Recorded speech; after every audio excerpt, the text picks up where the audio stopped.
할렐루야. 옆에 분에게 인사합니다. 하나님이 당신의 스트레스를 아웃시킬 겁니다.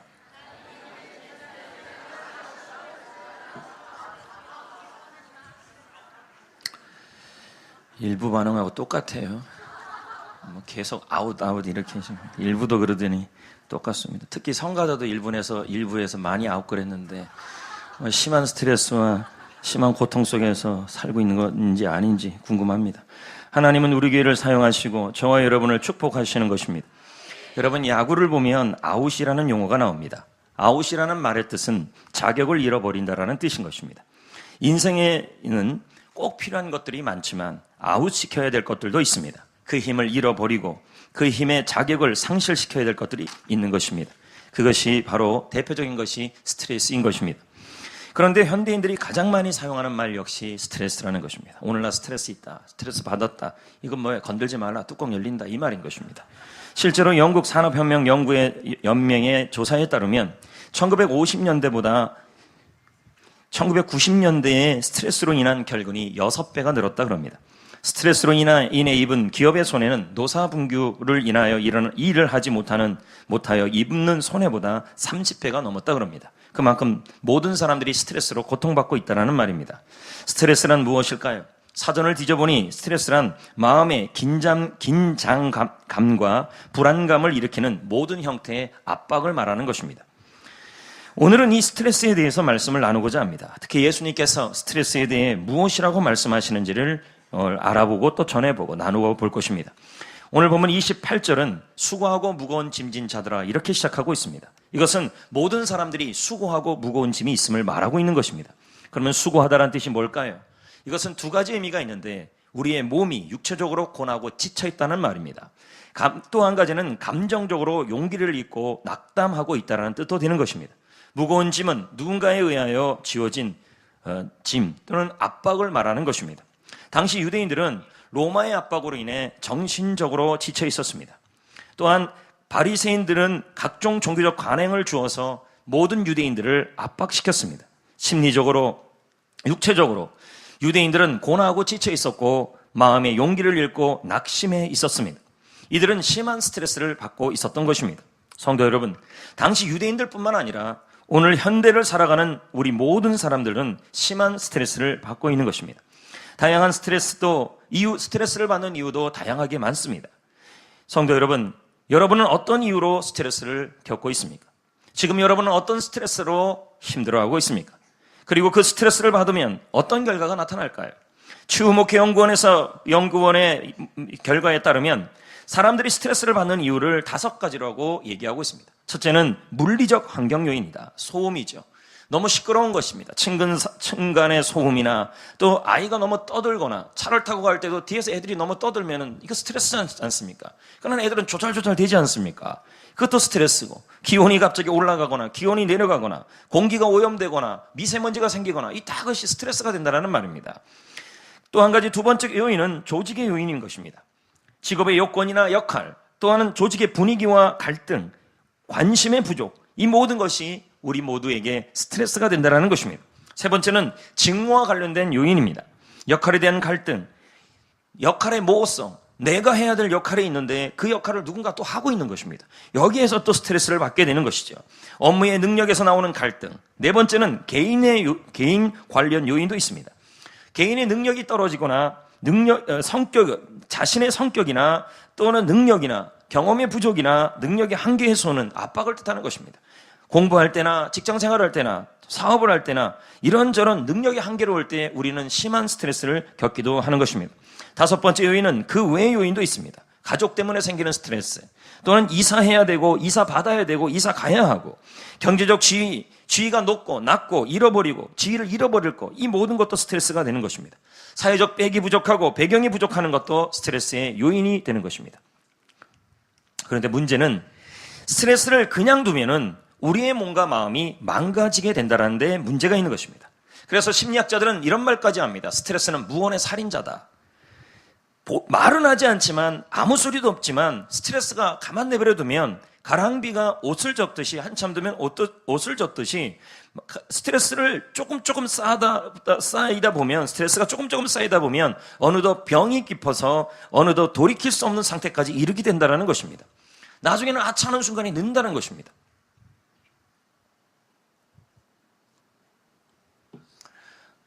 너무 걱정하는 얼굴로 지금 이렇게 앉아 계시는데, 스트레스는 증조들이 있습니다. 위장장애. 병원에 가도 몰라요. 근데 아파요. 근데 결국 병원에서는 말하기를 스트레스성 위장장애래, 가민성 장애라는 얘기입니다. 이게 스트레스란 얘기죠. 두통이 생기거나 괜히 머리가 아파요. 근데 문제는 머리에 증상도 없어요. 아무리 뭘 찍어봐도 두통은 계속 나와요. 근데 증상은 없어요. 아니, 증상은 있는데 원인이 없어요. 위가 아프고 배가 더부룩하고 심장이 터질 것만 같고 매사가 싫어지고 의욕이 상실되고 불만족스럽고 식욕이 상실되고, 자, 이런 사람 옆에 가면 터집니다. 시한폭탄인 것입니다. 이것이 더욱 심해지면 이제 병으로 바뀌게 됩니다. 스트레스가. 위장병, 심장병, 위궤양, 허리통증, 관절염, 나중에는 암까지 되는 것입니다. 암에 걸린 사람들을 조사해 보았다는 것입니다. 암에 걸리기 전에 모두들 하나 공통적 특징들이 있어요. 뭔가에 깊이 신경을 썼던 사람들이라는 통계가 나와 있습니다. 사람의 뇌 속에는, 이 머릿속에는 시상하부라는 몸 조종실이 들어 있습니다. 몸을 건강하도록 조종하는 역할을 합니다. 그런데 스트레스가 자꾸 들어오게 되면 온통 이 시상하부가 신경이 거기 스트레스를 대처하는 데 집중해 버리는 것입니다.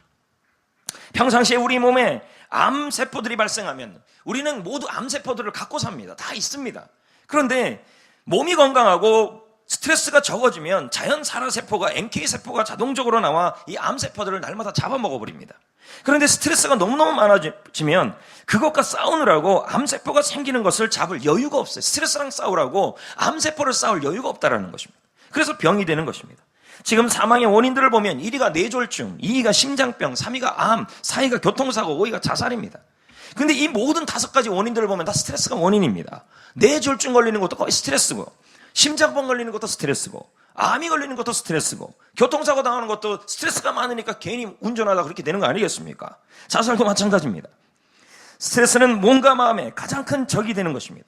그런데 여러분, 스트레스가 가장 싫어하는 것이 하나 있습니다. 그게 바로 사랑입니다. 사랑, 그러니까 뭐 연인과의 사랑, 그 사랑을 얘기하는 게 아닙니다. 섬기는 사랑, 축복하는 사랑, 그 사랑을 하게 되면, 그런 사랑을 하게 되면 스트레스로 인한 병이 사라진다는 말입니다. 여러분, 많이 섬기면 섬길수록, 많이 축복하면 축복할수록 병이 안 걸립니다. 오늘 이 시간 마음속에 축복하고 섬기는 마음을 많이 가진 사람들이 바로 암이 안 걸린다는 말인 것입니다. 그러나 여러분, 진정한 스트레스의 치료자는 예수 그리스도인 것입니다. 예수님은 우리에게 스트레스를 아웃시켜 주시는 분이신 것입니다. 할렐루야. 스트레스의 자격을 상실시켜버리는 것입니다. 예수님은 지금도 스트레스를 향하여 이렇게 말합니다. 스트레스 아웃! 예수님은 그렇게 하시는 분이신 것입니다. 본문 28절은 말합니다. 수고하고 무거운 짐진 자들아, 다 내게로 오라. 내가 너희를 어떻게 하리라? 여기 쉬게 한다는 말의 뜻은 아웃시켜준다는 말입니다. 그치게 한다. 뭘요? 수고하고 무거운 짐을 그치게 한다. 아웃시킨다. 그래서 어떻게 만들어요? 상쾌하게 한다. 기운이 나게 한다. 여러분, 스트레스가 없어지면 마음이 어떻게 됩니까? 상쾌해지는 것입니다. 스트레스가 사라지면 마음이 어떻게 됩니까? 기운이 나는 것입니다. 할렐루야. 오늘도 우리 예수님은 여러분의 마음에 있는 무거운 짐과 스트레스와 힘든 것들과 지친 것들을, 모든 스트레스를 이 시간에 그치게 하여 주실 것입니다. 아웃시켜 주실 것입니다. 대부분의 사람들은 스트레스를 가진 사람들을 가까이 하고 싶어요? 멀리 하고 싶어요? 왜요? 같이 있으면요, 자신도 스트레스를 받는 것입니다. 나 하나 살기도 힘든데 스트레스 받은 사람 옆에 가면요, 힘듭니다. 그래서 우리는 멀리 하고 싶고 가까이 하기 싫은 것입니다. 좀 여러분에게 묻고 싶어요. 스트레스 많은 사람 옆에 있고 싶어요? 여러분이 그 사람이라면요. 그런데 예수님은 스트레스 가진 사람을 외면하지 않습니다. 예수님은 스트레스를 가진 사람을 멀리하지 않습니다. 예수님은 무거운 스트레스를 가진 사람을 가까이 하십니다. 왜요? 예수님은 상한 갈대를 꺾지 아니하시고 꺼져가는 심지를 끄지 아니하시는 분이시기 때문인 것입니다. 본문 29절도 예수님을 이렇게 말합니다. 나는 마음이 온유하고 겸손하다. 수고하고 짐진 자들아, 다 내게로 오라. 내가 너희를 쉬게 하리라 하면서 말하기를, 나는 마음이 온유하대요. 겸손하대요. 온유가 뭐예요? 친절하고 너그럽단 말이에요. 겸손은 뭐예요? 일부러 낮아지는 태도예요. 그럼 이게 전후 문맥과 통해서 어떻게 해석할 수 있어요? 예수님은 수고하고 무거운 짐을 가진 스트레스 많은 사람들을 어떻게 외면하지 아니하시고 친절하고 너그럽게 대해주신다는 말입니다. 예수님은 스트레스로 힘들어하는 사람을 위하여 자신을 낮추는 한이 있어도 거절하지 않는다는 말입니다. 성경에 보면 심한 스트레스를 받은 사람이 나옵니다. 바로 엘리야입니다. 그는 최고의 선지자입니다. 오죽하면 하나님이 그 엘리야가 얼마나 대단하면 불병거를 태워서 죽음을 보지 않고 천국에 데려간 사람이 엘리야입니다. 얼마나 대단합니까? 그러면 이런 사람, 이 대단한 엘리야는 뭐 스트레스가 없었겠습니까? 라고 생각할 수 있습니다. 여러분, 엘리야도 스트레스가 있었습니다. 사람으로 인해 심한 스트레스로 좌절하고 있었습니다. 그는 입에서 이런 말까지 나옵니다. 죽기를 원합니다. 이세벨 여왕이 엘리야를 향해서 이렇게 말했습니다. 내일 이맘때쯤 내가 너희를 엘리야를 죽이겠다. 이세벨의 협박과 공갈로 인해 심한 압박, 마음의 압박을 받은 것입니다. 그러니까 엘리야는 뭐예요? 의욕이 상실됩니다. 만사가 귀찮아집니다. 하는 게 싫어집니다. 먹기도 싫어집니다. 아마 성경은 나오지 않았지만 심한 두통과 위장장애를 겪지 않았나 생각할 수도 있을 것입니다. 왜요? 만사가 의욕이 사라졌기 때문인 것입니다. 그러나 여러분, 우리 하나님은, 우리 예수님은 스트레스를 그치게 하시는 분이신 것입니다. 스트레스를 아웃시키는 분이신 것입니다. 그래서 우리의 영혼과 마음과 육체를 상쾌하게 하시는 분이십니다. 기운이 나게 하시는 분인 것입니다. 열왕기상 19장 7절에 보면 여호와의 천사가 엘리야에게 와서 어떡합니까? 그를 어루만지고 있는 것입니다. 이 말이 뭡니까? 엘리야의 스트레스를 어루만지고 있다는 말입니다. 스트레스를 아웃, 스트레스를 그치게 스트라이크 아웃 하는 것처럼 그렇게 하신다는 말입니다. 그래서 마음을 상쾌하게 하고 기운나게 하고. 여러분 보세요. 하나님은 엘리야의 힘든 환경을 먼저 변화시킨 게 아니에요. 그럼 뭐예요? 엘리야의 마음부터 살려낸 거예요. 우리는 생각합니다. 이 환경만 변하면, 이 상황만 변하면, 이 환경만 변하면 될 것 같다고, 스트레스가 없을 것 같다고. 아닙니다, 여러분. 하나님은 환경 속에서도 내 마음의 스트레스를 회복시켜서 그 환경을 이기는 사람이 되기를 원하시는 것입니다. 오늘 하나님이 원하시는 것은 그 스트레스를 붙들고 사는 사람이 아니라 그 스트레스를 주님 앞에 내어 맡겨서 스트레스를 주님 앞에 아웃시키는 사람이 되기를 원하시는 것입니다. 철로 역정을 보면, 존 버년이 쓴 철로 역정에 보면 주인공은 기독도입니다. 그래서 책에 보면 이렇게 나옵니다. 크리스찬이라고 이름이 나오거나 또 한글 번역은 기독도라고 해석이 나옵니다. 철로 역정은 기독교인이, 저와 여러분 같은 기독교인이 천국으로 가는 여정을 말하는 겁니다. 그래서 천국으로 길로 가는 여정이라는 말입니다. 철로 역정이 되는 것입니다. 그런데 이 철로 역정에 보면 기독도가 천국으로 가고 있습니다. 우리같이 크리스찬이에요. 가고 있는데 어느 틈인가 우리처럼 우리의 등에 무거운 짐이 우리도 모르게 지어 있는 것입니다. 우리는 안 그렇습니까? 예수를 믿는다고 가고 있지만 천국으로 가고 하루하루 살아가고 있는데 어느 틈인가 보면 우리 등에 뭐가 있냐면 인생의 짐과 스트레스의 짐이 지어져 있는 거예요. 그는 생각합니다.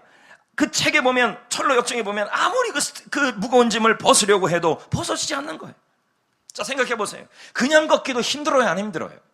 인생을 살아갈 때 그냥 걷기도 힘이 들어요. 근데 뒤에 뭐가 있어요? 무거운 짐이, 배낭 같은 짐이, 너무 무거운 짐이 몇 개씩 있다 그러면 여러분 걸어가기가 너무 힘든 것입니다. 하루하루 걸어가기, 살아가기도 힘들고 몹시 힘든 것입니다. 제가 책에 보니까 사람들은 늘 20kg, 30kg를 몸에 가지고 산대요. 그게 뭐냐면 똥배래요. 나 그거 보면서 충격받았어요. 내가 일어나기 힘든 이유, 일어날 때마다 다리가 아픈 이유는 이 똥배 때문이라는 걸 알았어요. 20kg 아닙니까? 배의 무게만. 임신 8개월. 그러니까 일어났다가 앉아도 힘든 겁니다. 이것도 힘든데 우리는 2중 3중의 무거운 짐으로 살아가고 있는 것입니다. 자, 보세요. 기독도가 무거운 스트레스의 짐, 인생의 짐을 지고 가고 있는데 그냥 가기도 힘든데 가파른 언덕을 만났다고 생각해 봅시다. 이 책에도 그렇게 나와요. 그러면 무거운 짐도 힘든데 고난이 생길 때도 있잖아요. 인생의 고난이란 산이 생길 때 있잖아요. 그럴 때 여러분, 그거 메고, 스트레스라는 짐을 메고 올라가면 힘이 들어요, 안 힘들어요? 의욕 상실에다 매사 싣고 만사가 힘들고 하루하루 걸어가기도 힘들고, 그렇게 한참을 올라가다 보니까 그 앞에 죽음의 골짜기가 또 있는 것입니다. 맨 것도 힘든데 힘든 골짜기를 또 만나게 되는 것입니다. 조금만 하면 떨어질 수밖에 없는. 기독교는 선택의 여지가 없었습니다. 천국까지 가는데 이왕이면 좀 진리를 알지니 진리가 너희를 자유케 한다 그랬는데 그 자유함이 없는 거예요. 계속 힘을 갖고 살아가는 겁니다. 그러니까 몸의 질병, 마음의 질병, 육신의 질병, 만사, 의욕, 부진, 위궤양, 두통 이런 것을 가지고 성도인데도 너무 많은 질병 속에 살아가는 겁니다. 기독도가 힘을 다하여 한참을 올라갔더니 그런 다음에 언덕 꼭대기를 쳐다봤습니다. 거기에 놀랍게도 예수님의 십자가가 서 있었습니다. 그는 힘을 다하여 언덕 위까지 올라갔습니다. 그리고는 십자가를 바라보았습니다. 그러자 십자가를 바라보자, 십자가 앞에 와서 십자가를 바라보자 메어있던 짐을 동여 메고 있던 그 가죽끈이 저절로 스르르 풀리는 것입니다. 무거운 짐이 무게중심을 잃고 땅에다 떨어져 버렸습니다. 그리고는 그 짐이 빨리빨리 굴러서 그 열린 무덤 속으로 들어가 영원히 쑥 들어가 버리는 것입니다.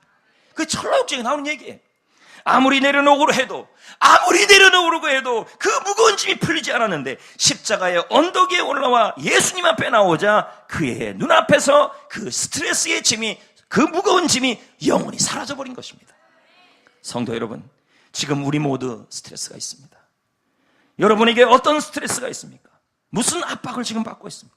지금 처해지는 환경 때문에 직업과 사업과 공부로 인해 자신의 능력 부족과 성격으로 오는 압박, 가족과 이사, 그리고 사람으로 인한 스트레스, 그 스트레스를 우리는 매일 받고 살고 합니다. 그것이 나의 벗이냐 나의 친구이냐 같이 살고 있는 것입니다. 매사가 싫어지고 의욕이 없어지고 밥맛도 없어지고 두통에 시달리고 너무 힘들고 너무 아프고 너무너무 힘들어. 오늘도 이렇게 주님 앞에 나온 것입니다. 오늘도 이렇게 주님 앞에, 교회 앞에, 하나님의 성전 앞에 이렇게 나온 것입니다. 지금 주님은 여러분에게 말씀하는 것입니다. 많이 힘드냐? 많이 지쳤냐? 수고하고 무거운 짐을 갖고 나에게 와라. 내가 너에게 힘을 주겠다. 스트레스를 그치게 하겠다. 마음을 상쾌하게 하겠다. 너의 아픔을 씻어주겠다. 너의 고통을 지워주겠다. 내가 너를 위로하겠다. 기운나게 하겠다. 내가 너를 어루만져 줄 것이다. 여러분, 오늘 예배당에 와서 나갈 때 이 기독교처럼 스트레스의 짐, 인생의 짐을 지고 나가시면 안 되는 것입니다. 하나님의 성전에 나와 하나님 앞에, 말씀 앞에 여러분의 스트레스를 모두 바라보고 주님을 바라보면 그 스트레스가 스르르르 풀릴 것입니다. 없어질 것입니다. 스트레스가 아웃될 것입니다. 왜요? 나의 예수님은 우리의 스트레스를 그치게 하여 주시기를 원하시는 분이시기 때문인 것입니다. 할렐루야. 저는 오늘 말씀을 준비하면서 이 찬양을 많이 불렀습니다. 그리고 주님께서 저와 여러분에게, 우리 성도님들에게 이 찬양을 불러주는 것 같았습니다. 한번 불러보겠습니다.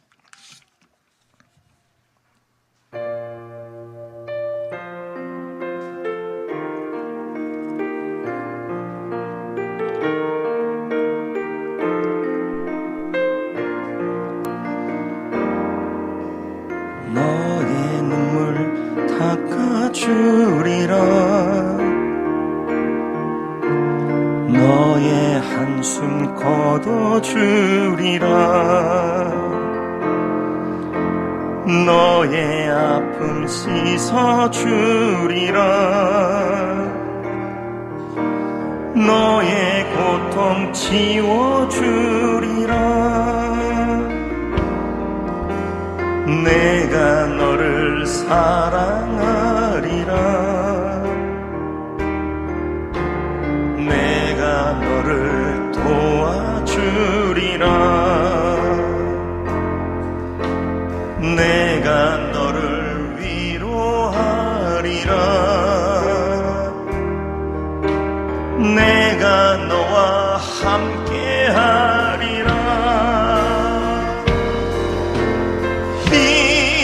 이제 일어섭니다. 주만 바라봅니다. 주님 손을 붙잡습니다. 새 힘 얻고 달려, 다 같이 부릅니다. 이제 일어섭니다. 이제 일어섭니다. 주만 바라봅니다.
할렐루야. 오늘 이 시간 주님 앞에 나온 여러분, 십자가를 바라보고 주님을 바라보는 그 순간에, 오늘 이 자리에 나온 이 순간에 주님께서 여러분의 스트레스가 등해진 스트레스가 스르르 와르르, 그렇게 벗고 싶었던 스트레스가 와르르 스르르 사라질 것입니다.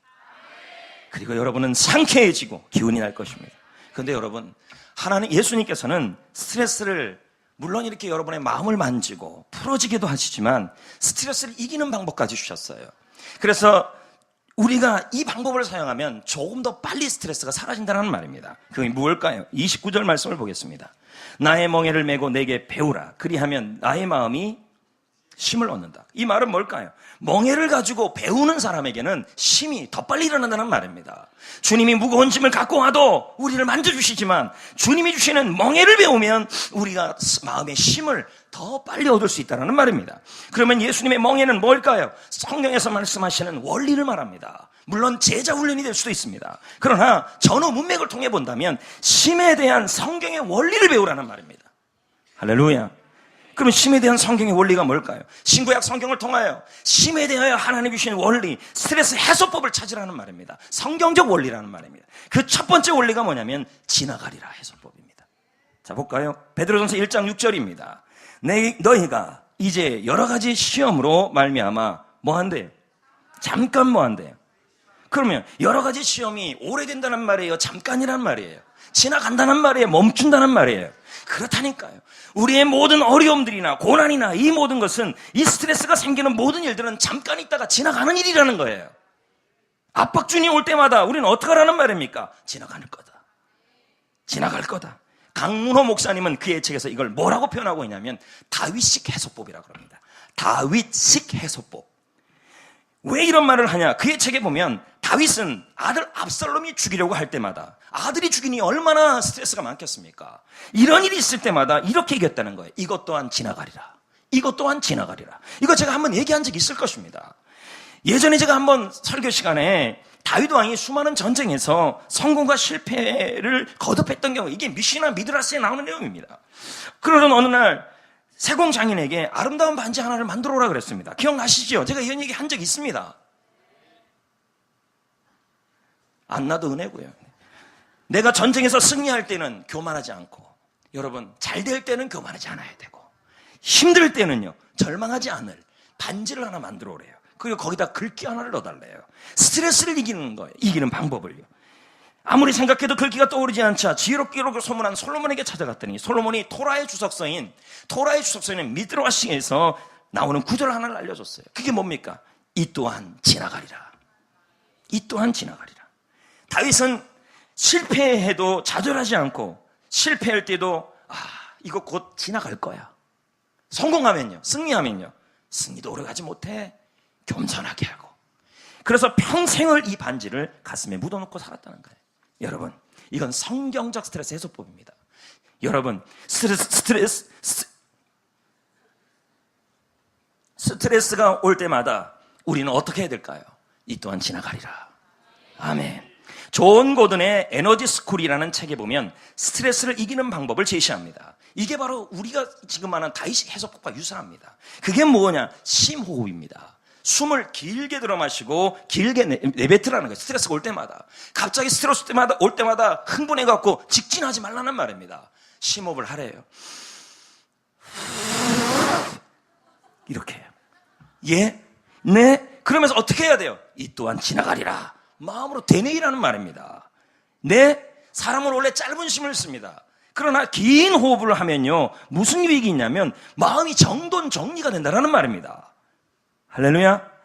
할렐루야? 목사님 저 한숨 잘 쉬는데요. 한숨과 심호흡은 달라요. 이건 한숨이에요. 이 또한 지나가리라.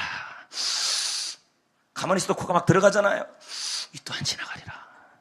거기다가 음악을 하나 더 들으래요. 좋은 거드는요. 뭘 들으래요? 모차르트 음악이래요. 왜요?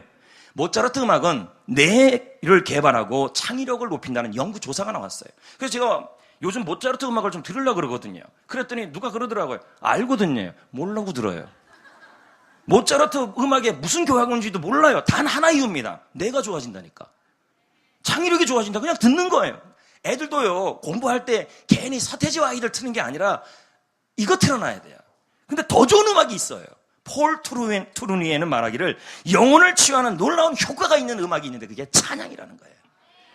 여러분, 모차르트 음악이나 찬양을 들으면서 심호흡하면서 이 또한 지나가리라 생각하는 것이 스트레스에 이기는 좋은 방법입니다. 따라합시다. 이 또한 지나가리라. 모차르트 음악 보다 찬양. 두 번째 있어요. 맡김에 올립니다. 마태복음 11장 28절 오늘 말씀에 보면 수고하고 무거운 짐진 자들아 다 내게로 오라. 내가 너희를 쉬게 하리라. 이 말은 뭘까요? 스트레스를 주님께 가져와서 맡기라는 말입니다. 지지난주에 제가 맡김에 대한 설교를 했습니다. 생활의 염려, 의식주의 염려, 일에 대한 염려 지고 있지 말고 주님께 맡겨라. 그러면 주님이 지워주실 것이다. 해결할 것이다. 치료할 것이다. 스트레스를 아웃시킬 것이다. 마음을 상쾌하게 할 것이다. 내가 지고 있으면 해결이 안 된다는 말입니다. 아주 예전에 제가 공항에 갈 일이 있었습니다. 갈 일은 있었어요. 뭐 공항도 안 가는 사람은 아니에요. 갈 일이 있었는데 제 앞에 여러분 공항에 가면 검색대가 있어요 없어요? 있지요. 그럼 검색대에 가면 모든 걸 다 내려놔야 되는 거 아닙니까? 아니에요? 핸드폰도 내려놔야 돼요. 아닌가요? 그리고 다 가본 것 같이 얘기를 하시네요. 그리고 짐도 내려놔야 돼요. 맞지요? 왜 내려놔야 돼요? 검색하면서 뭘 찾는 거예요? 위험 물건을 찾는 거잖아요. 맞지요? 제 앞에 5살짜리 아이가 있었어요. 바로 제 앞에. 근데 이 아이가 지금도 기억이 나요. 자기가 사랑하는 인형이 있었어요. 곰돌이 인형. 너무 사랑하는 거예요. 근데 그것도요, 그 안에 폭발물 들을 수도 있잖아요. 그래, 안 그래요? 그러면 검색대에 내려놔야 돼요. 근데 애가 안 내려놔요. 막 빼앗기는 줄 아는 거예요. 안 내려놔요. 애 혼자 스트레스 받고 난리 났어요. 안 내려놓을래요? 내려놔라. 엄마는 내려놔라. 조금만 참으면 된다. 조금만 참으면 된다. 검색대에다 맡겨라. 맡기면 니께 된다. 여러분, 거기는 무조건 내려놔야 될 장소입니다. 결국 아이는 울면서 맡겼어요. 그냥 맡길 거 웃으면서 맡기면 얼마나 좋아요. 맡겼어요. 그리고 자기 게 됐어요. 그때 제가 깨달은 게 하나 있어요. 아, 맡겨야 된다. 내려놔야 된다. 내려놔야 내게 된다라는 말입니다. 오늘 생활의 염려, 의식주의 염려, 일의 염려 있는 분들, 여러분, 맡김은 성경적 원리인 것입니다. 맡기면 주님께서 그때부터 여러분에게 자유함을 주고 스트레스를 아웃시키고 힘을 주고 힘을 주시는 줄 믿습니다. 할렐루야. 세 번째 원리가 있습니다. 음식, 물, 운동 스트레스 해소법입니다. 이게 성경에 나옵니까? 나옵니다. 열왕기상 19장 6절 8절에 보면 엘리야가 스트레스를 받아 누워있을 때 어떻게 스트레스를 회복시킵니까? 숯불에 구운 떡이잖아요. 그렇죠? 예? 이게 무슨 가공식품은 아니잖아요. 떡이잖아요. 그리고 뭐예요 또요? 물이잖아요. 그쵸? 자, 이걸 조용기 목사님 설교책을 보다가 제가 읽은 거예요. 그 다음에 8절에 보니까 이에 일어나서 먹고 마시고 그 음식물의 힘을 의지해서 어떻게 40주야를 어떻게 합니까? 가고 있잖아요. 걸어가는 거 아닙니까? 뛰어갈 수도 있고요. 그러면서 스트레스가 사라진 거 아닙니까? 예? 그럼 뭐 여기서 뭐가 나오는 거예요? 물론 하나님께서 어루만져 주신 것도 있어요. 그러나 어루만진 것도 어루만진 거지만 그것만 의지하지 마시고 어루만진 이후에 좋은 음식, 좋은 물, 좋은 운동을 통하여 스트레스는 해소될 수 있다는 말입니다. 이건 성경의 원리라는 말이에요. 호렙산까지 걸어갔겠죠? 운동했겠죠? 맞죠? 존 고든의 에너지 트레이닝이라는 책에 보면 스트레스를 해소하고 에너지를 증진시키기 위해선 좋은 음식과 좋은 물과 적당한 운동을 권장합니다. 그 중에서도 물에 대한 얘기를 하면서 물은 최고의 에너지 드링크라고 얘기를 합니다. 그 책에 보면 우리의 몸에 물이 부족하니까 자꾸 머리가 아프고 피곤해진다 그래요. 수분이 70%인데 여러분 하루에 물 얼마나 드시냐는 거예요. 여기 책에 보면요, 물은 하루에 20분마다 한 모금이라도 드셔야 된다는 얘기예요. 물을 자주 먹고 끊임없이 먹고 하는 사람이 머리 아픈 사람이 없고 뭐 피부가 피부가 쭈글쭈글해지지 않는다. 뭐 나이 먹으면 그럴 수 있는데 나이가 드셔도요 물 많이 먹는 사람은 탱탱합니다. 왜 아멘을 안 합니까? 그러면서 존 고든은 말하기를 물을 적당하게 많이 드시는 사람이 몸도 민첩하고 항상 활기가 넘친다 그럽니다. 여러분, 스트레스 이기는 방법은 물도 사용하셔야 돼요. 분명히 엘리야에게 하나님께서 물을 먹였다는 걸 아셔야 합니다. 그 스트레스 받는 사람에게. 그 다음에 떡이잖아요. 좋은 떡이에요. 좋은 음식이에요. 이 말은 산의 진미를 얘기하는 것이 아닙니다. 가공식품을 절제하라는 거예요. 그럼 뭐 먹으라는 얘기예요? 과일, 채소, 견과류. 아이들 자꾸 가고 싶으면 자꾸 먹여보세요. 큰일 납니다. 특히 오메가3 많이 드는 음식들.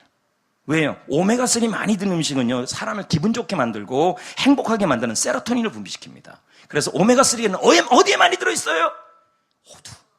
뭐라고요? 고등어, 생선, 오메가3 많이 들어있습니다. 전 별설교를 다 합니다, 지금. 아무리 생각해봐도. 오죽하면, 여러분들 적용시키려고 지금 이러는 겁니다. 그리고 또 한 가지는 엘리야가 스트레스를 해소하기 위해서 한 게 뭐냐면 걷기였어요. 뛰는 게 힘들면 걷기라도 하십시오. 존 고든의 책에 보면 적당한 걷기와 뛰기는 뇌를 활성화시키는 거예요. 왜 자꾸 머리가 안 돌아가는지 아십니까? 왜 머리가 지끈지끈 아픈지 아세요? 운동 부족이에요. 뇌가 활성화되고 몸의 혈액순환이 잘 되고 스트레스를 산화시키는 것 중에 하나가 뭐냐면 운동이에요. 특히 걷기입니다. 뛰기예요.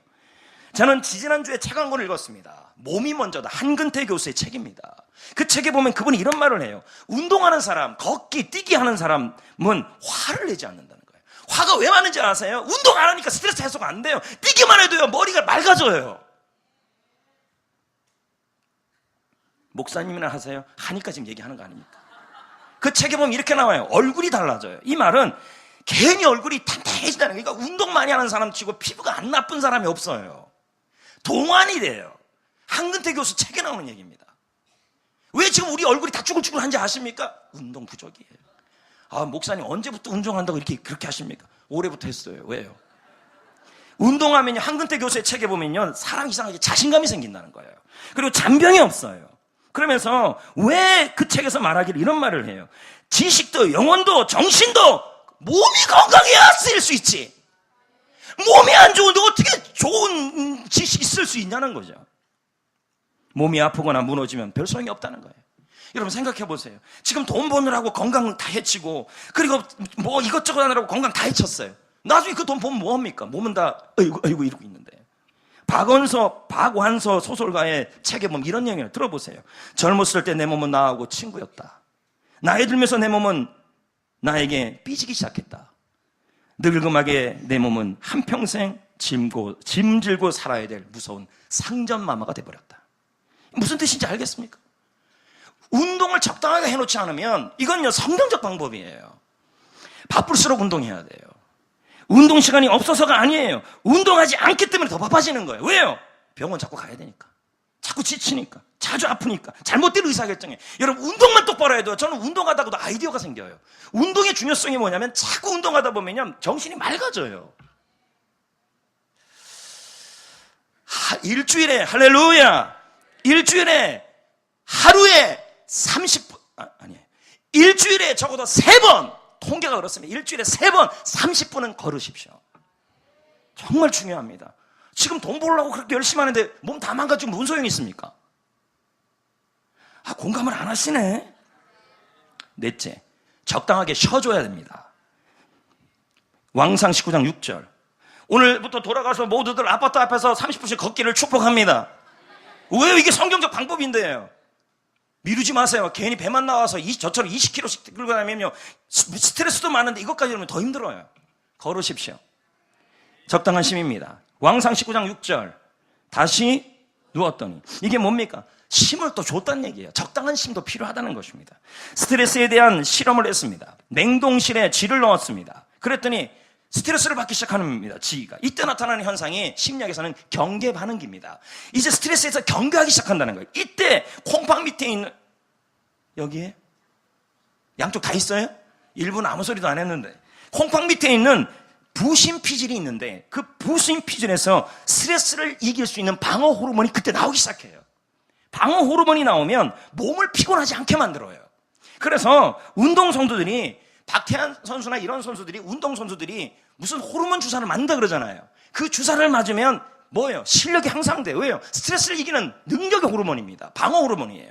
이 호르몬을 맞아야 돼요? 못 맞아야 돼요? 맞는 게 맞아요? 안 맞아요? 이거 맞고 하면 자기 실력이 아니잖아요. 그래서 도핑 테스트에 이 호르몬 검사를 계속하는 거예요. 방어 호르몬 검사를요. 그런데 지에게, 이 호르몬이 나오기 시작하는 지에게 적당한 휴식을 또 줬습니다. 그랬더니 다시 활동량이 증가되고 몸이 정상으로 돌아온 거예요. 방어 호르몬이 더 많이 생기기 시작한 거예요. 쉼은 방어 호르몬을 만들어준다는 거지. 근데 휴식을 아예 안 줬어요, 지한테. 그랬더니 방어 호르몬이 고갈돼서 이틀 만에 죽어버렸습니다. 스트레스는 사람을 죽이는 거예요.